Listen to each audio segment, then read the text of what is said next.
Okay, there we go. I'm back. I'm here. I'm real. It's nice to see you. We're doing this. It's nice to see you. I'm coming to you from London, which has been lovely. Great weather. I'm not coming to you from London. I always am surprised about the sound of seagulls here, because I guess it's just close enough to the water that they really...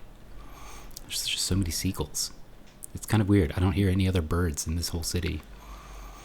Are you not a pigeon fan? How do you feel about pigeons? Are you pro pigeon? What do they sound like? They're around, but what do they really sound like? I don't know a pigeon. Oh yeah. Well, I never really hear those in the trees.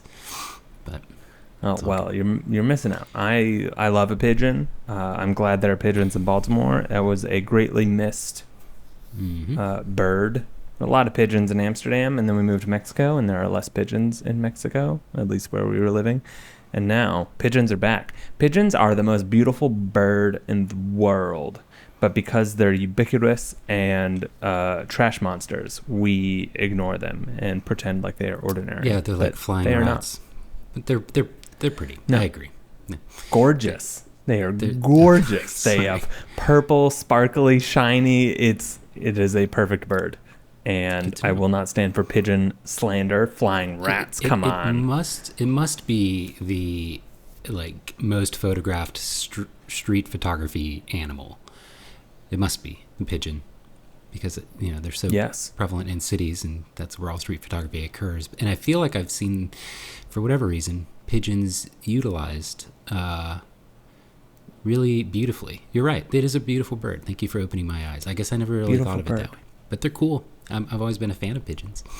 Yeah. Anyway, so London's been great. It was a very busy workshop yesterday, about 30 people, and it went really well.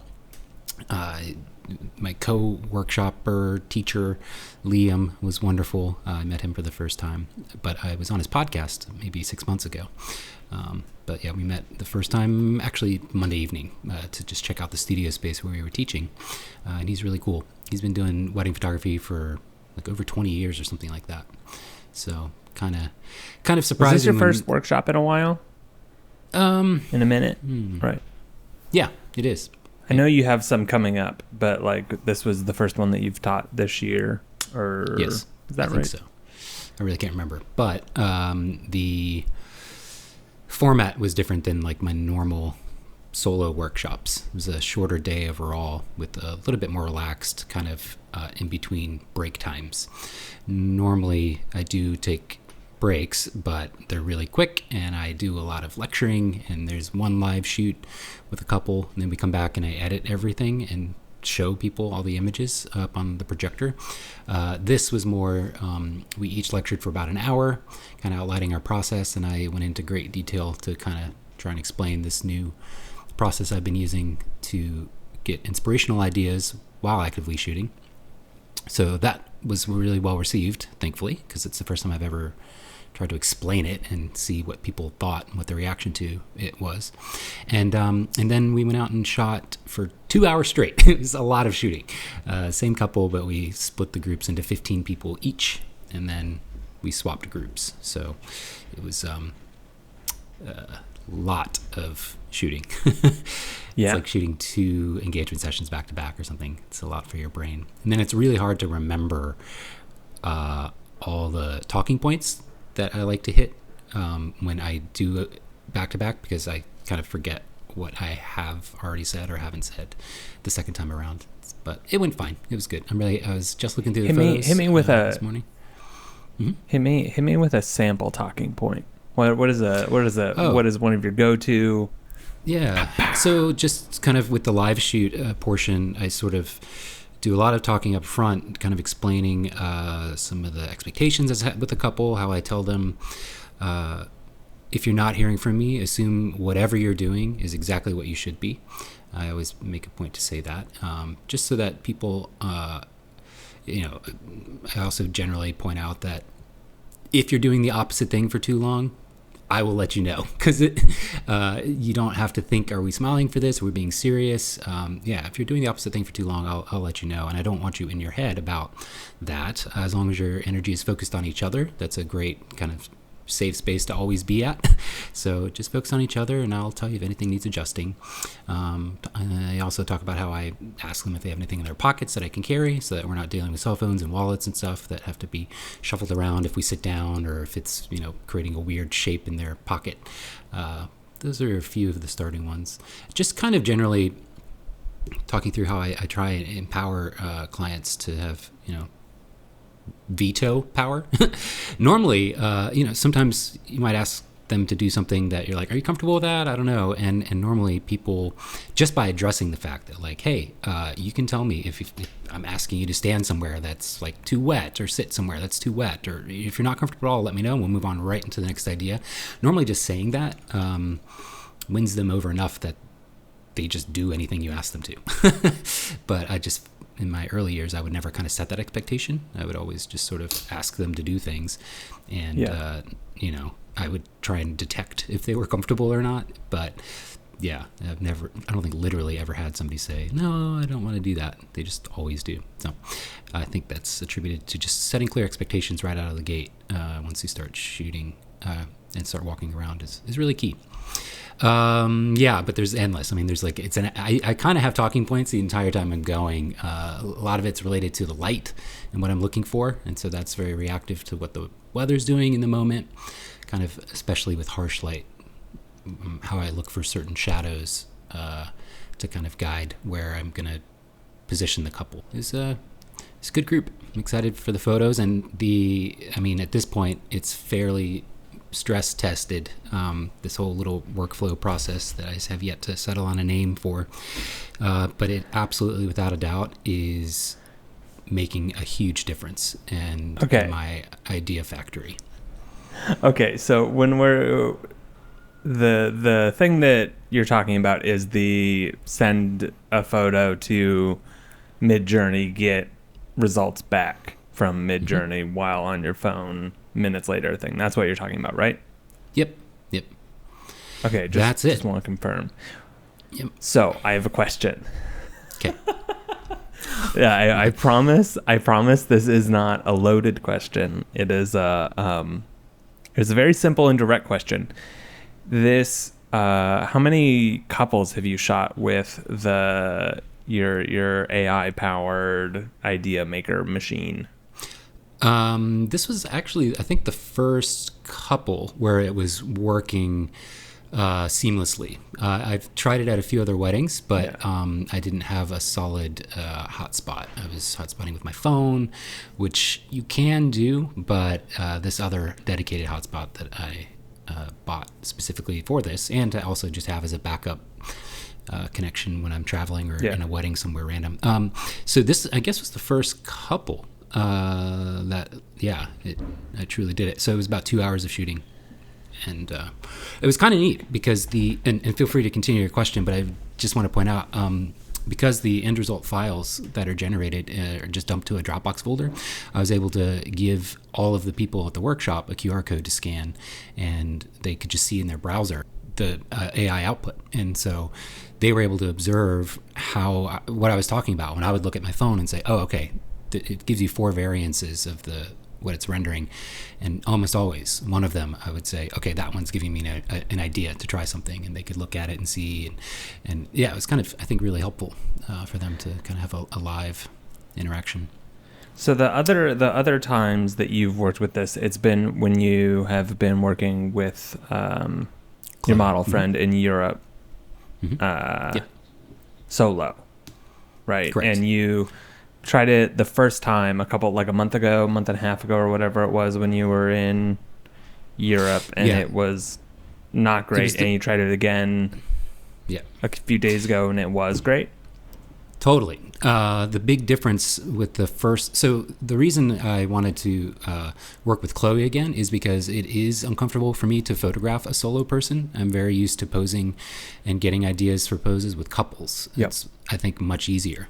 When you have just one person by themselves, it's tough. She's a professional model, but she still likes and needs a lot of direction in a certain way of kind of what I want out of the scene.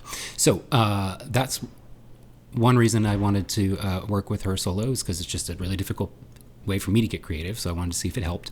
Two, the first time I worked with her in Prague was early May, and the idea was just to use my phone, using the Midjourney chatbot, to just send a picture of the scene from my phone and, you know, paste in a pre-written prompt or something. That the reason that failed so spectacularly, I would say, is because it's just clunky to have to take a picture with your phone, paste something, wait for it to come back, and then look. It's just weird. And the phone perspective, the perspective of the source image you send the AI is super important. And the phone perspective is an iPhone picture. You know, I could zoom it in maybe to roughly get the same perspective of the focal length I'm shooting with, but I found that by sending the file directly from my camera, it's got that bokeh and perspective and overall general frame. If I'm using the 50 or if I'm using the 24 or 14, what it generates kind of maps that without me having to type anything to achieve that. So that's the other reason the phone failed big time, is just it was way too different a perspective from what I was actually shooting. Gotcha. This I worked with Chloe 2 or 3 times in Paris and Mont Saint Michel, and filmed. Somebody came along, a very helpful woman named Claire, who's also a photographer, and she filmed the process of working with Chloe. So I'm gonna, just kind of edit that together. The big thing for me was, even with the workflow and the whole process being rock solid, is it actually making a difference? You never know until you've had time, and I think we've talked about this before. Like, you need that. Yeah. That time to see, but I can feel it. I can see it in the work from yesterday. Yeah. Okay. Let me hit you with my very simple question before we keep going on that line of thinking. My very simple question: is it not just that you took photos with a single person again? Right? Like, is it the AI, or is it the fact that you've been practicing this style of photography that you don't do? I mean, it was 2 months ago, or a month and a half, so it's not like it was fresh. But the thing is, I felt it even more yesterday with the couple, photographing the couple. The idea is okay. I was just checking. Oh, okay. Because cool. you don't take photos of single people, and so like taking portraits of individual and then having it go better the second or third time is like, well, yeah, no shit, Sam. You totally practiced. Yeah. And I mean, we have more time, and it's a beautiful location. So is Prague. So of course, but no. It definitely is helping in a way that is different than a comfort thing or a chemistry thing between me and who I'm photographing. It's I can literally feel the like ideas in my brain firing up in a completely energized way. It's hard to describe. It's sort of like, you see an inspiring photo that you may save to an album or something because you want to like reference it, and I mean, that's what I used to do a long time ago when I was getting started, just like a little album so I could remember poses or something like that. And that can be very helpful. I think everybody kind of knows that feeling of like, oh, I love this photo. I wonder if I can like create my version of it. That's pretty exciting. But what's cool about the AI output is that it doesn't recreate the person's face perfectly or anything really perfectly, but it has enough similarity because it's weighting the source photo so heavily in the way that I've written the prompt that they have the right color of clothing, they have the right shape of clothing, they have the right bone structure. It's very similar to the bone structure of the person or people you're photographing. And so, and the context of the environment and the light is also very much what's actually there. So you're looking at this like, what would you call it? I mean, people have names for them. Almost like a Pinterest or a mood board of exactly what you actually have to work with. It's kind of cool. I mean, very cool. I don't want to oversell it. The problem is now that I'm finding, because I'm convinced, and more time is not necessary for me, but it would be nice to have more examples to show people of like, here's the inspirational photo from the Midjourney. Here's the direction I took it, and bam, you can like see the improvement. But the problem's going to be, if anybody else wants to do this, I have no idea how to set that up. because it's like 4 or 5 different services that all have to talk to each other, and it's such a pain to set up. Like I could do it, and Midjourney doesn't have a real API. Person.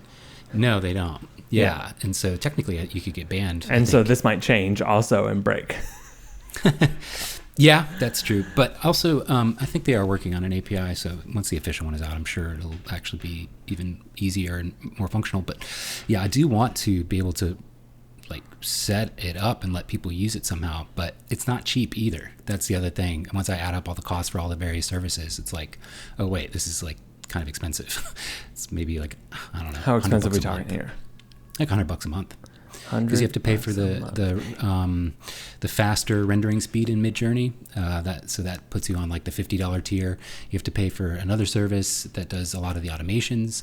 That's in order to get that to be fast enough, you have to be on like their $50 tier. So it's actually over $100 a month.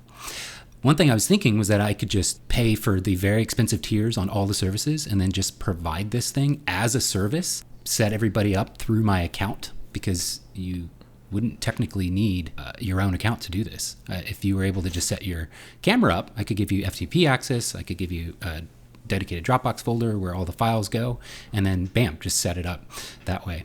And that would keep the costs down, because if I was paying, if I charged somebody $50 a month, or if they were on like that tier on my work or on Patreon, that would be enough to cover the overhead of however a couple $100 a month I'd have to pay for the premium enterprise plan on all these services. If I had 100 people using it, I would definitely have to pay for that. So anyway, a lot of thoughts spinning around about how to actually get it out there in the world. I could also just post the all the instructions of how I did it, but it's way too complex. I think 1 in 100 people would actually take the time to set it all up, I think. So we'll see. I mean, that's still pretty good. That's a pretty good number, TBH. Maybe. If it was 1 in 100. I don't know. Yeah. I don't know how many of those 100 people are going to pay for it, if it's just $100 a month or $50 a month or whatever. So I think I don't know. That's a really good question. It's tough to explain because it's a process and a kind of method of shooting that's never existed before that I'm aware. And it's such a seamless, real-time kind of way. It literally, I was getting turnarounds in like a minute right to my phone. So it was very seamless. So over time, as people become aware of like what the heck this is, I think they would be willing to pay. It's seriously firing up like a very new creative energy in my head. It's awesome. I'm so excited. And what's really crazy is it's not even always a totally new idea that I've never tried before. Half the time, it's just reminding me of something, of a pose or a composition that I've done before, but had like forgotten about. And it just like motivates me to like, oh yeah, I need to try that sideway pose or something that I did once 2 years ago and really liked, but never remember. That kind of stuff is also, I find, very valuable. It randomly decided to create a motion blur photo where the subject was still in one and the other person was moving. And it's like, oh yeah, I do this all the time. I just hadn't thought to do it. The only other thing I noticed was you have to be careful about the looking at your phone aspect, because at first I was just constantly like checking my phone, like the body language and unspoken process of doing that while shooting, photographing people is kind of weird. Like you don't want them to feel like you're disconnected or not engaged. So you kind of have to be a little more selective about maybe just looking at it as you're walking to the next shot or something like that. That's the only other thing I'm still kind of feeling out. The other kind of aspect that I'm wrestling with is it's almost never a good idea to explain exactly what you're going for in a shot. I mean, you can maybe loosely explain something, but I find that if I over-explain like why I'm using a prism and what it does and all that, people are just like, what are you talking about? It's really hard to understand if you're not a photographer, even really basic concepts. But one of the things I'm struggling with is do I show them the AI output as something that I want to achieve or go for, or do I just try and instruct them into the pose or the position or something? Because it's so much easier to just be like, oh, can we try this? And like show them the thing, and then they immediately see and get it. But as the person being photographed, I don't want them to think, I don't know. It might just be weird if you're just a wedding client that knows nothing about photography or what I'm trying to achieve with that. So I also think there's probably that level of, here's it kind of hits at that same, like, can I see the photo? Right? Like, No, Yeah. but you can see an AI rendering of your photo we're about to take. Like, that's not... That's weird. It's so weird. that's a weird one. The thing is, too, a lot of the AI renders are hilarious because they'll give you like an extra elbow. Yeah, because they're neck. bad, right? Like, They're bad. the shapes are helpful, but like the actual renders are all trash. Pretty much. Hashtag blessed. For now, it's something that For actually will, hopefully for always. But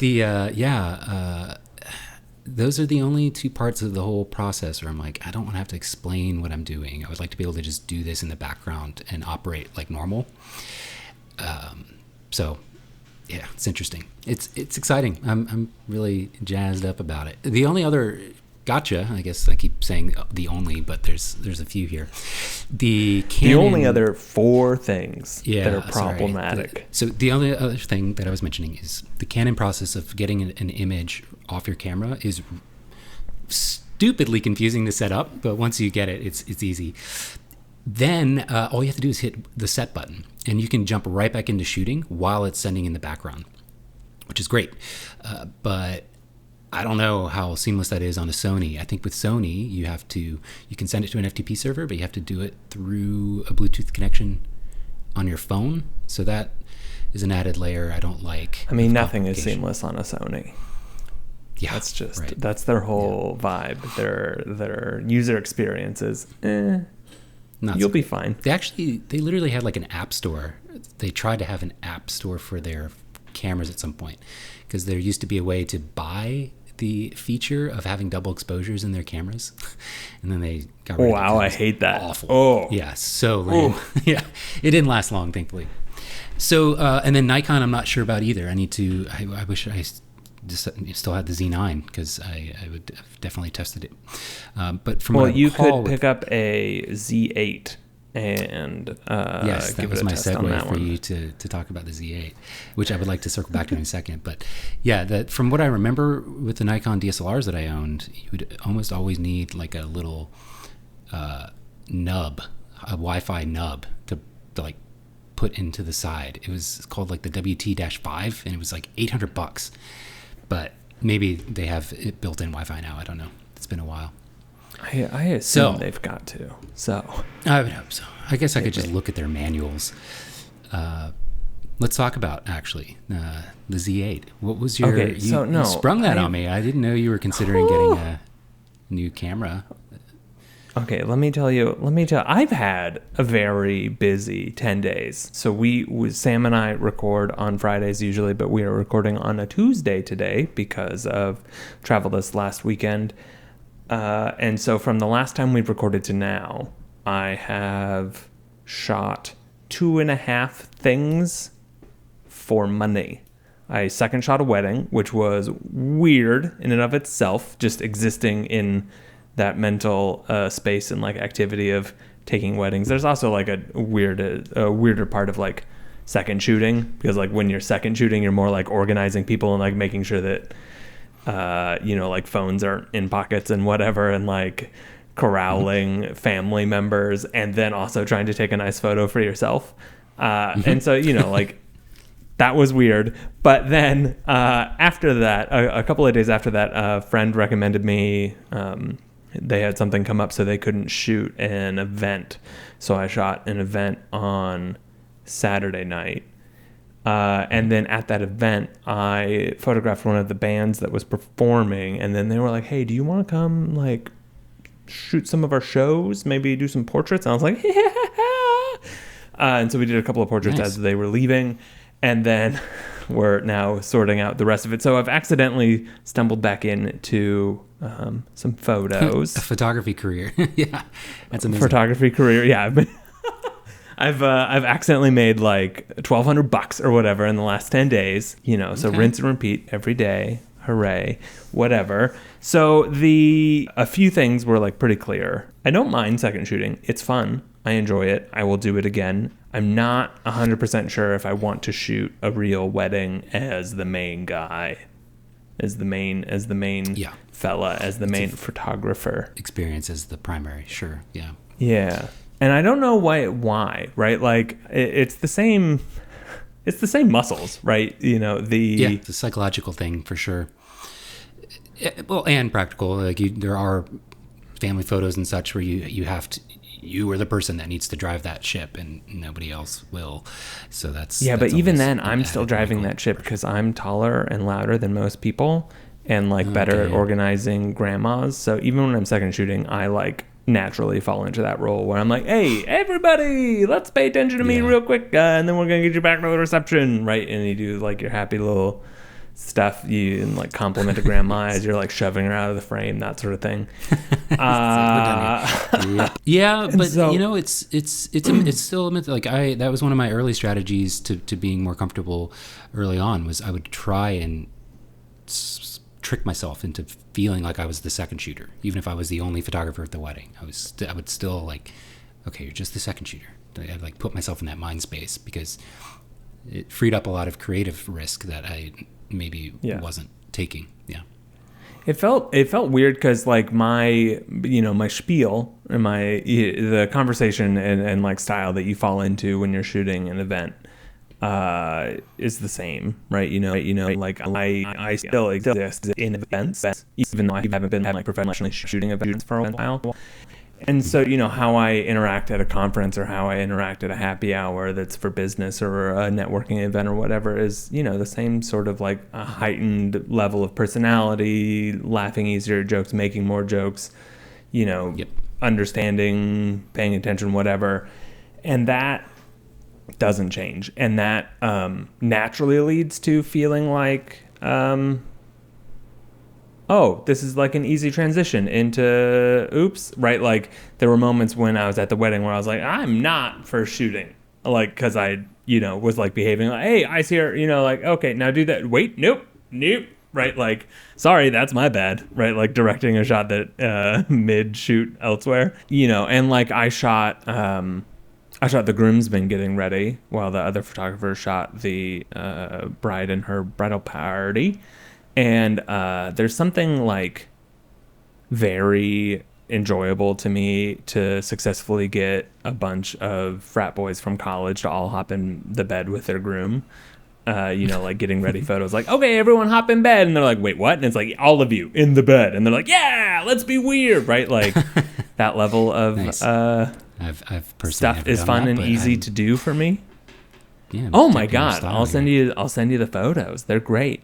And then like the event photography itself, that was as easy as could be. That was like a snooze fest. Like put my headphones in, disappeared. That's like there are only so many ways to take a photo of someone enjoying an art gallery or a concert, and there are only so many photos that you can take at a concert. It's just like make sure you get a couple emotional shots of the performance. You can get really cool creative stuff of the most mundane things, but it's like, okay, you kind of have to choose where you want to put your energy. Everybody has a limited amount of creative potential, and for me, I choose to save all of that intense thought process and work to the couples portraits. So like I've seen people photograph like incredibly cool perspectives of somebody just standing in front of whatever, but man, you got to be of course your I did brain that. Is just juiced out by hour or two of shooting. Like, come on, gas myself up here. I was incredible. You can't say the word juiced out anymore. That's not, no juiced out. But the event itself was very easy, right?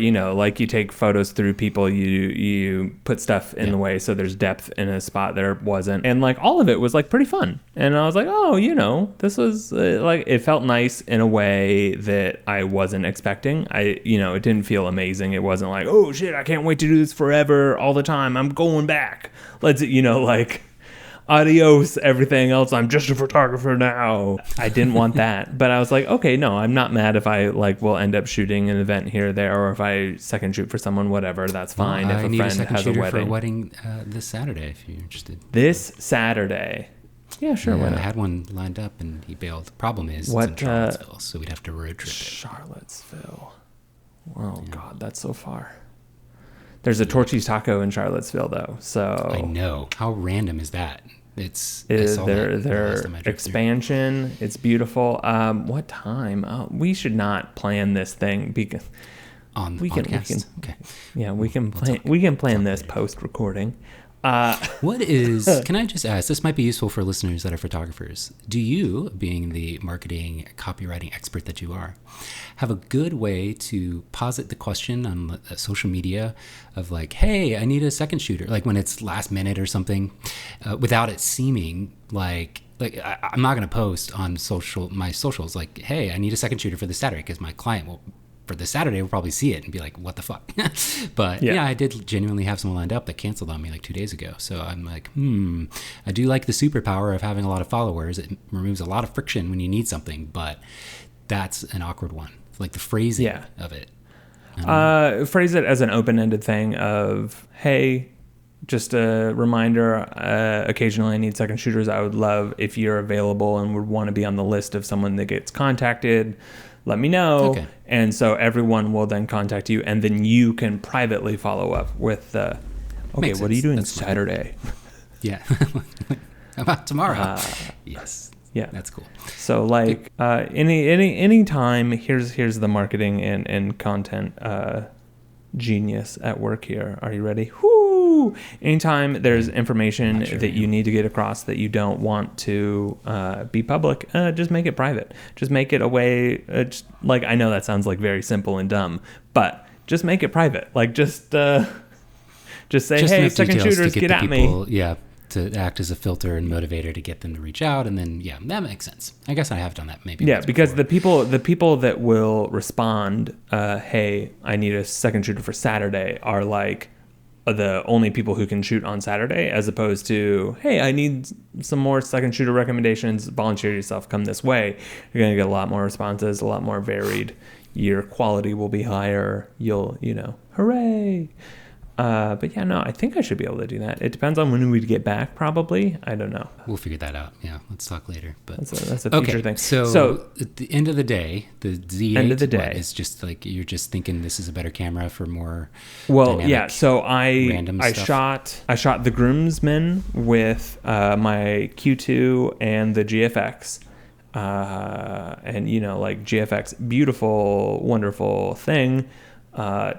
Manual focus and being stuck at 65 millimeters, not great for a small row house Airbnb, not great. And so it was a little slow, and so I quickly set that aside for, okay, I'm going to take individual portraits. I'm going to I know the shots that I'm going to take for this. I need to use the Q2 for this, and that was fine. But 27 is a little wide for my style of getting ready photos. I prefer 35 or 50. And so there was just a couple of okay, that didn't feel great. And then for the ceremony, I used the photographer's backup R3 or R, one of the mirrorless cameras. Yeah. Yeah. Using 85 1.2, and having real autofocus again, right? Yeah. The Q2's autofocus is great for what I use it for, right? I'm primarily a street photographer, and so Leica's autofocus is wonderful for that. Event photography, less great. And so switching from handheld, I need to do this myself, or less than great, to holy shit, new level of autofocus and tracking and eye tracking and everything that exists in a modern camera now, I haven't used because my Nikon D810, my 8-year-old, bought literally 8 years and a month ago old DSLR, is old, right? It still throws a light out to catch focus. Right, the infrared. I forgot about that thing. Oh no, it has a literal tiny little light. Yeah, it's funny. And I forgot about that until I was shooting an event this last weekend in a darkened amphitheater, and I was like, oh god. And so then I just switched to manual focus because I didn't want to distract a performer or anything. And it was. By the way, slight tangent, just to mention, because if anybody is still shooting with a DSLR. I started doing this pretty early on, but it took me a while to really appreciate how useful it was. If you have a flash that has a beam of infrared light to help acquire focus, I don't know that mirrorless cameras, I haven't seen it on any that I use. But anyway, if with a DSLR, a lot of flashes will have that. And if you have just the right flash, I think Nikon's do it really well, and maybe one other brand. But you can actually memorize and get a sense of where the infrared light hits and be able to compose without having to look through your viewfinder, roughly, of where your autofocus point is going to be. Because after a while, you can get a sense of exactly how that light correlates to your autofocus and framing. And so I used to do that all the time for dancing pictures, like holding it way, way high up before they had flippy screens. And it was super useful. So if you haven't thought to use that infrared light in that way, it's kind of like a laser pointer or something, you should try it. Continue. No, that's great. I was just trying to confirm where I was on Saturday via text. Well, I was like, ooh, he's going into a great little segue. I love this. I'm gonna send a text. You were talking about your show. Yeah, so like I shot the show, and it was just like very clear that while my DSLR is great, it's not it anymore, right? Like it is hard for me to charge money and turn these photos in. Like the noise performance was bad, the low light performance was bad, focusing was slow, and it just didn't feel, like ISO, on like the Nikon Z8, which is one of the greatest DSLRs ever made, right? Like arguably the best DSLR that was ever made, a digital DSLR, was the Nikon D850. Which is the next version up of this one, right? So they perfected this version, and that was like the best DSLR that existed for years. And then Fuji was like, hey, we made mirrorless cameras, and now everyone's making mirrorless cameras. It's a beautiful camera. I love it. I have a wonderful time shooting with it, but it's old and it's slow.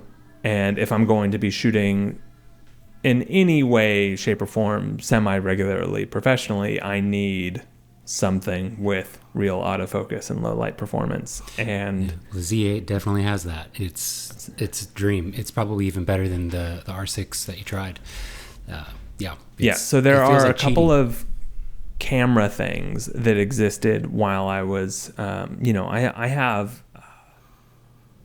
have brand loyalty. You don't have brand loyalty as a camera guy. You flip-flop around, from Nikon to Canon, you'll try a Sony, whatever, you'll buy and hate a Leica. You will try all sorts of cameras. I don't do that. I do not like the color science. I don't like the baseline colors of a Canon, and I just cannot get behind the usability of a Sony. Is like, I understand why people do it and how people do it.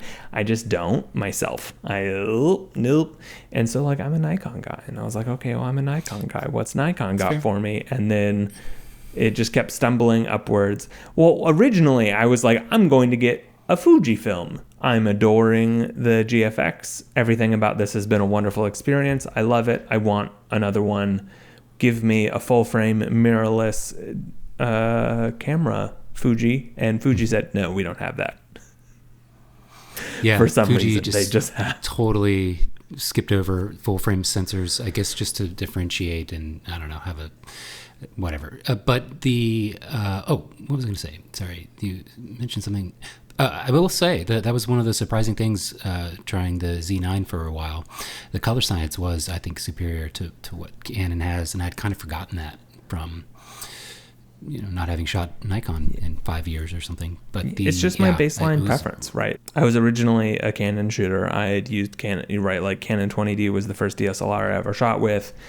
The first SLR I ever shot with was the A1, right? Like Canon family through and through growing up, and then digital cameras existed. Hooray! Had a 20D, a 30D at work, a 50D, professionally, 5D Mach 2. In the studios I ran, Canon all the way. And then I in 2015, I took a last minute flight to Guatemala to work with a medical nonprofit. to take photos and video for their work down there with the indigenous population. And I didn't want to take a cropped sensor. I wanted a full frame sensor. So I emailed the multiple like Lens Rentals and Lumoid and a few other that don't exist anymore. I was like, what do you got for me? I would love, like it's for a nonprofit. If you can donate it, that'd be great. Would love this. Hooray. And one of them was like, yeah, sure. Whatever, man. We'll send you a thing for a week. Have a great time in Guatemala. That's cool. And I was like, okay, I would love this. Give me the Canon Mach, 5D Mach 3. Let's go. And they were like, we don't have that. But we have the Nikon equivalent. And so they sent me the D810 and I used it. And I was so mad because I hated it immediately. I was like, I don't like Nikon. I miss my click wheel. Yeah, I miss I just miss, I was very set in my ways. And then I downloaded the photos from the first day and I was like, oh, I'm a Nikon man. I did not know. Okay. And like, that was it. And so like I got home from Guatemala and I ended up booking a really fun project with that same nonprofit where we took all the photos I took and like made them into a book for their largest donors and sent like 1,000 photo books in the mail to their donors, and that ruled. And I used the money that I earned from that to like buy a whole Nikon D810 kit because I adored it and I still do. And now I want the Z8. But you know what the Z8 is? Let me tell you my problem with the Z8. Yes. Okay, tell me. Yeah, expensive. Oh, wow, you knew right away. Look at you. I love that. It's so expensive. And then even then, like the other ones, like a Z7 II or don't even whatever. bother with the other ones. It's like that's the interesting thing. They okay. So it's kind of the same move they pulled with the D700 and the D3. They've taken all the features, the sensor, the autofocus, everything from the flagship Z9 and crammed it into a much more convenient, smaller body, the Z8. So it's expensive, but you're getting actually a ton of value relative to the features and the cost because it is as good or better as the Z9. And that was one of the reasons the D700 was so wildly popular back when Nikon released that, because it had the sensor with the low light performance of the D3, which everybody was like, oh my God, it's amazing. And it's always been funny to me that Nikon wasn't more popular because not only the color science, but the autofocus and the features and the way that they implemented autofocus has always been superior to Canon. I think Canon just literally won out, at least in the wedding market, because they had 1.2 aperture lenses, and there was a look to the lenses that arguably is better in terms of character and bokeh. But the Nikon options, the lenses aren't bad, and a lot of people shot with like third-party lenses anyway, back when you could do that. Can't do that on Canon, at least right now. But the autofocus, it was odd to me because I would teach workshops and like everybody would be shooting Canon. I was like, why don't they shoot more like I do? And I realized like, oh, it's because they literally don't have 3D tracking. Or if it was, you could kind of hack your way together a certain combination of features to kind of get 3D tracking the way Nikon had it on a Canon camera. But Nikon, you just hit a button and it was perfect and awesome. So I'm grateful to have just always, Nikon was my first DSLR ever, and so I just kind of stuck with it when I got started. So I guess I was brand loyal originally, but I kind of stopped caring about that once I realized how important and influential the features and functionality of your camera is in shaping your process as a photographer. It's super important. And so, I just go for whatever works best for my brain. And Canon is it right now, sorry. But the Z8 is a good value. I'm not going to lie. It's tempting me too, but why did you return the Z9 again? There was like one reason. Well, there were like two reasons. One of them I just thought was bullshit. I remember thinking, Sam, that's bullshit. I need to fight with you about that. The main reason is the 51.2, which would be my workhorse lens, is so freaking heavy. It's huge. And it's not only heavy, it's the size of it physically, like putting it in and out of a bag and stuff. It's just a big, bulky lens. So I could deal with the weight, but I can't deal with the weight plus the awkwardness of, just Gotcha. getting it. Okay, it wasn't camera. That's a big one. Because weight is... the other thing is the screen, maybe. The pivoting flip-out screen is really awkward. yeah, that was it. Yeah, okay. Like, well, man, it's pretty bad. It's super awkward. Oh. Well, maybe I'm just spoiled by you. how used to I am with the Canon flip-out screen, which isn't everybody's favorite. A lot of people don't like that too, but... Right. I think every flip-out screen is terrible until you're used to it, and then it's useful and terrible. But like, I am still terrified. I'm going to rip every single screen off, and so it being a little different, it's like, okay. I really liked the D850 flip-out screen. I always found that very comfortable. But for whatever reason, Nikon they almost over-engineered it on the Z9, where it didn't feel like you were ever going to rip it off because it was so rigid and tight. It's like they needed to make something a little more fluid, but also not breakable. So I don't know. But I'm with you. You're exactly right. It's sort of okay, this is fine once you get used to it, and you just kind of forget that it's awful. That's a good way to put it. And so I'm, I need something, right? Like if I'm going to shoot a couple of concerts, or if I'm going to second shoot for you, right? Like, sure, of course, I can borrow one of your cameras for second shooting, but like, that's not going to fly for someone I don't know or don't have a close personal friendship with, right? Where I'm like, hey guys, totally. And it's an awkward thing to be switching professional camera platforms constantly. If you're borrowing and trading around, like, that's awkward because you want to get into a rhythm where the muscle memory is just taking over and you don't have to think about where's the setting to change this again. Owning your own body definitely helps with that. Yeah, and so I need that. And, I was told, so when I bought, my D810, I also then bought, a bunch of lenses. So I have a 35 prime, a 50 prime, and a 24 to 70 2.8 because, as we've always been told, well, yeah, you buy lenses to keep forever and then you upgrade the bodies. And then they changed the bodies, so then you have to get new lenses to fit things, or use an adapter that makes it a little slower and not as good. Actually, and then the adapter, the first one they released was bad, but they created a second version. It's called like FTZ2 or something like that. From Nikon, that adapter is excellent. It's the same as the adapter, I would say, that Canon originally launched with, which is another reason why I switched to Canon. With mirrorless, it actually improves the performance of the lens, but to be better than what it is on a DSLR. So you'll be fine with the adapter. But yeah, it is annoying to have to adapt anything just to have that extra step. Yeah, I don't want it.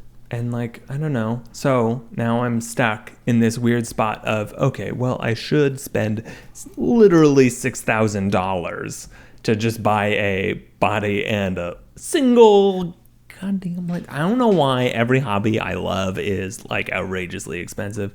And I know that someone's going to send me a DM after this episode airs and they're going to be like, you can just enjoy this cheaper cameras, Daniel, or keep using your DSLR, Daniel. And I say, I love you. Leave me alone. Right? I don't have... Yeah. No, it's the focusing in and of itself is it removes so much friction. I'm glad that you were able to try and realize that. I hadn't understood that you hadn't really used a modern mirrorless. That was wild. Kind of So well, I mean, so I have used if you're we have a weird delay. Definitely, if you're do not take the cheaper used body option. If you're gonna go with the Z8, the Z7, Z7 II, or whatever other bodies other than the Z9 that Nikon has released, the autofocus is poor, and it's poorly implemented and weird and just silly. They got it right with the Z9, and I'm sure any other newer camera will also be fine. But do not save money and get the Z7 and think it's going to be good enough. Wait for the Z8. Yeah. If you're going to go Nikon. Man. Sorry. Decisions. See, here's the thing. Here's my thing. And then I guess we'll just be done because we're at time. Yes. one of the things that's very nerve-wracking about this, and or that just doesn't feel great in general, is that it is very much a leap of faith decision, right? And like purchase of, okay, I have to pretty continually get some version of photography work for the next like 6 months, right? Like I need to shoot 1 to 4 or 5 things in a month for the next 6 months to make this worth it. And I need to enjoy it, right? Like, sure, I've enjoyed it the last few times. Am I going to enjoy it on the 8th time when the novelty has worn off again? And now I'm just shooting an event, or, like you have mentioned, like, oh, you can shoot something at the press club. And I'm like, oh, that sounds fun for the first time.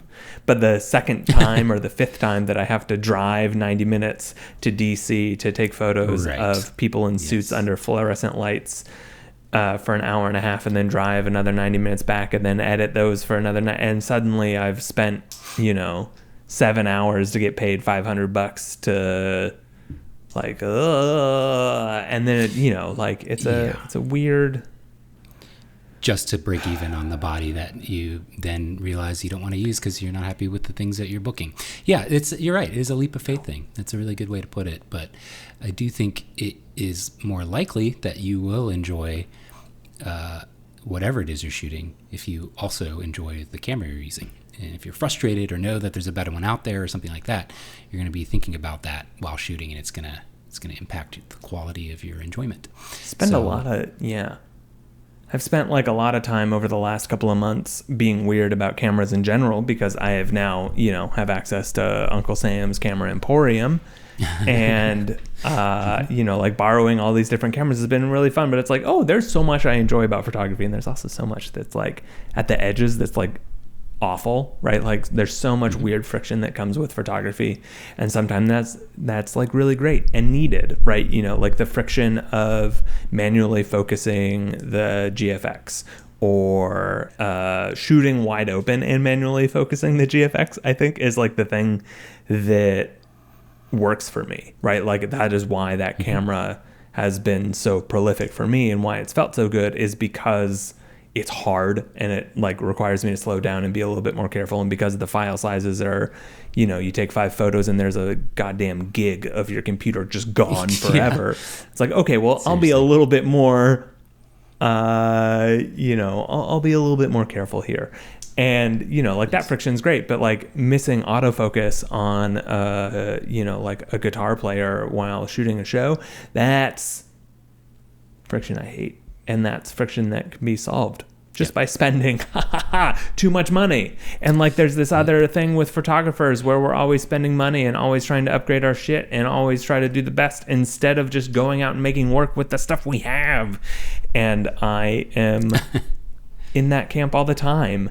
And yet here I am also knowing that my work will be significantly better, like the actual work, not the photos, but like the process of working and taking them will be less frictionless if I just spend money right now. And I hate that. It sounds to me like you've convinced yourself already of the best decision to make, but no, I think that I am existing in late stage capitalism with a hobby that I love where I have to monetize it a little bit accidentally. I think that's what's happening. Fair enough. That's definitely a perspective, but you're going to end up with it, so